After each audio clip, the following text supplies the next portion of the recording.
Gypsy Squeezebox is a 120 bass accordion that is very much centered around the style of being able to inject maybe that light, airy, Parisian accordion jazz style into your music, all the way to the kind of chaotic, gypsy, Klezmer style, Eastern European roaring accordion vibes into your compositions.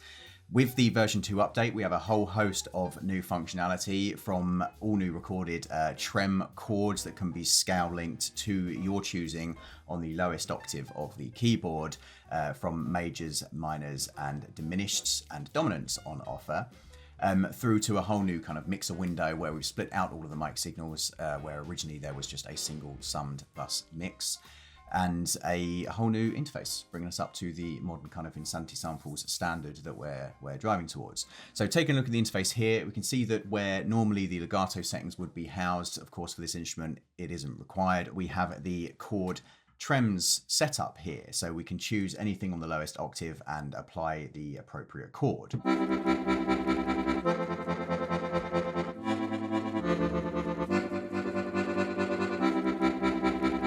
This basically at the moment set up to a C major style, with every note that isn't in the key just getting a diminished chord. So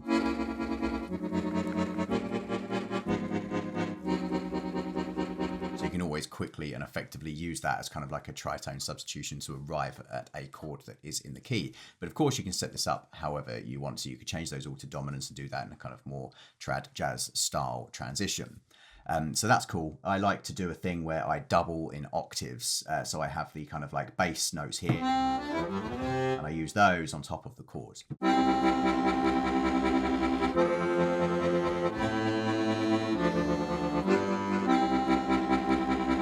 Which of course isn't possible in the real world, but we're not dealing with the real world. So it just adds this kind of like ambience and depth to what you're working on. So as we go through to the main section of the interface here, where we would normally find all of the key switches, we have split out the longs and shorts now, where again in version 1 there were only longs. The shorts that we had recorded just adds an extra bite to the beginning of the notes. It isn't necessary to use them, but it does add an extra punch. We can turn all of these things on, they're stackable. And then if we turn on just the longs, these are how these sound.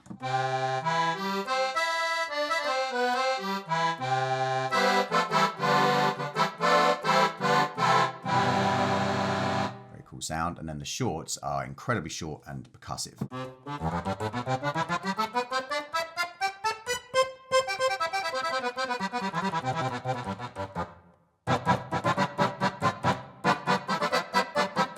Very cool. And then using those together just means we get that punch from the short notes and the lush kind of longs from the resonant long notes.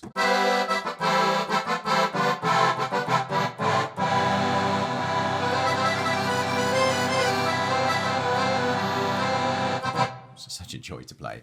How I like to have this set up is to have the lower half of the instrument just set to longs, so I can access those kind of delicate longs, and then at the top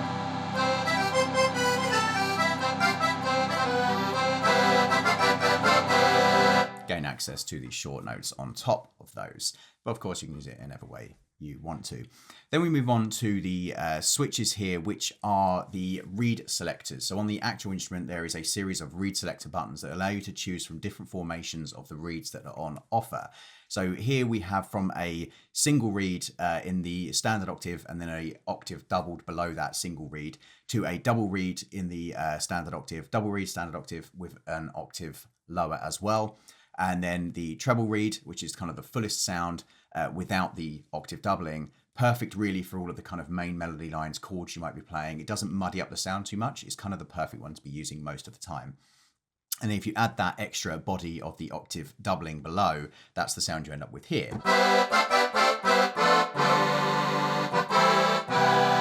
However, if I switch to the 3,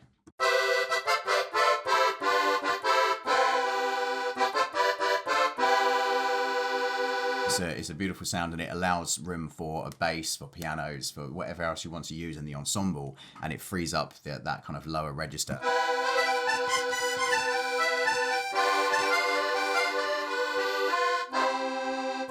It's kind of, for me, it's the main sound of this instrument. I love it.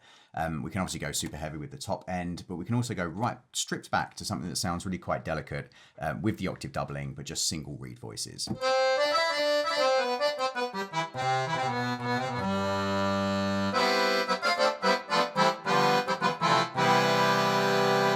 end up with quite a pure, simplistic sound, which can be quite good for cutting through a mix perhaps and giving more of a perhaps delicate, less nuanced sound. Then as we go to the second reed selector, side note, these are all linked to key switches at the top here. And as you can hear, there are switch sounds, but we'll get to those later.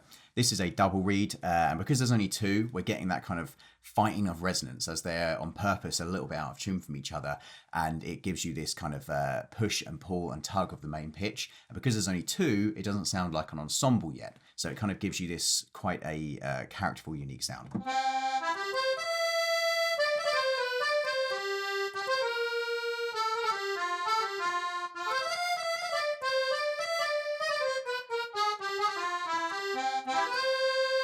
Very cool. Then the same thing with the octave doubling.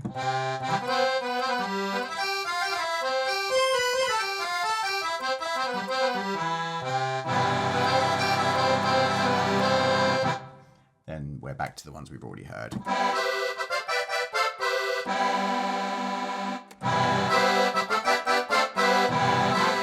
As you can hear, that one is really full on. This one is, I feel, the main place to hang around on this instrument, the thing that's most true to life. Okay, so looking at the bottom of the interface here, we can see that there are release trigger volumes and switch sound volumes. The release triggers are, of course, the sound of the notes as you let go of them from the keyboard. If we turn this right up, you'll hear the effect.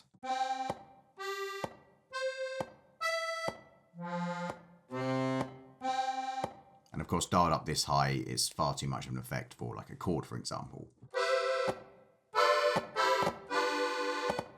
So we need to just dial that into taste.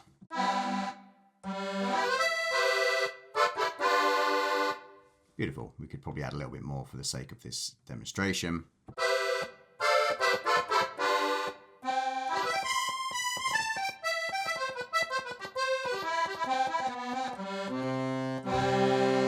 Just add such a coating of realism. That's really what both of these controls do. They just add that mechanical sound of the instrument that isn't necessarily always there in sampled form, that just brings you this level of human nuance as if you've got the instrument in your hands in the room.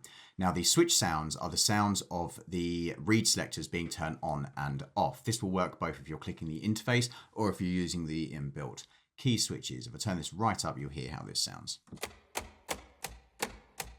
Just such a lovely sound. Now, of course, you can dial this all the way out and not have it at all if you're not wanting that on your mix for good reason.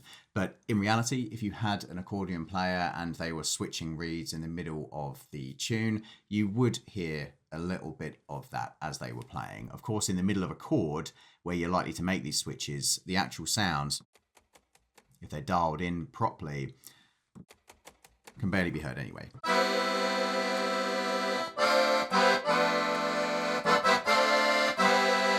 And you can make that all the way down to nothing. I just think it adds, again, another coating of realism to your overall sound that just can't be recreated in the box without actually having the sample sets available to you, which is what these are. Okay, then we have an expression slider just for global volume control.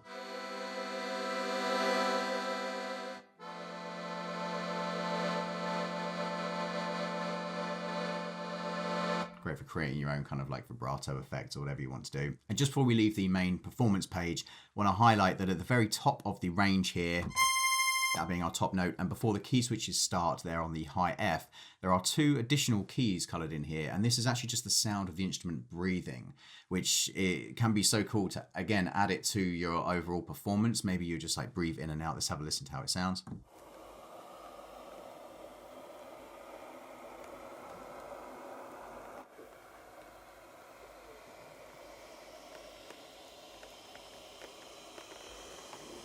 Such a beautiful sound. You can hear the kind of leather crackling and the breath of the instrument as it just kind of breathes naturally. It's really lovely. Of course, only really there possibly for special effects, but you can play a melody line whilst allowing the instrument to breathe and then maybe change directions yourself by changing it from an inhalation to an exhalation.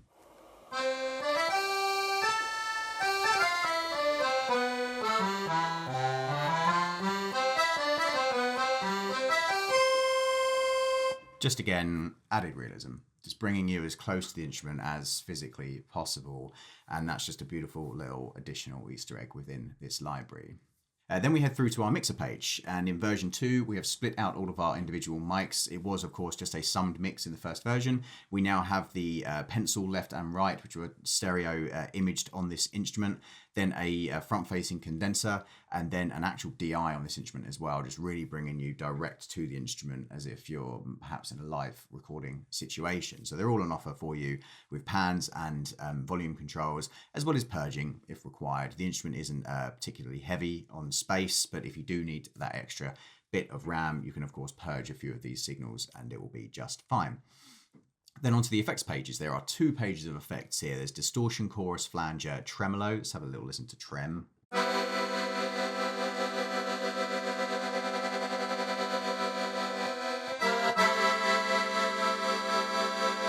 Seems to really complement the accordion very well. And distortion is another nice one because it kind of, if you have this on subtly, it'll add just a bit of kind of almost tape saturation. It will just give this kind of very nuanced, very real sound to your instrument. And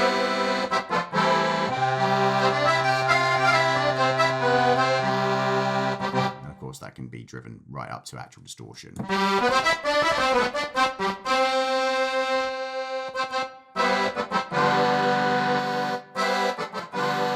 I just like using it to add a bit of kind of saturation to the overall harmonics and just hype that higher end a little bit. Then on the second page of effects, we have a Leslie cab, a kind of rotator cab.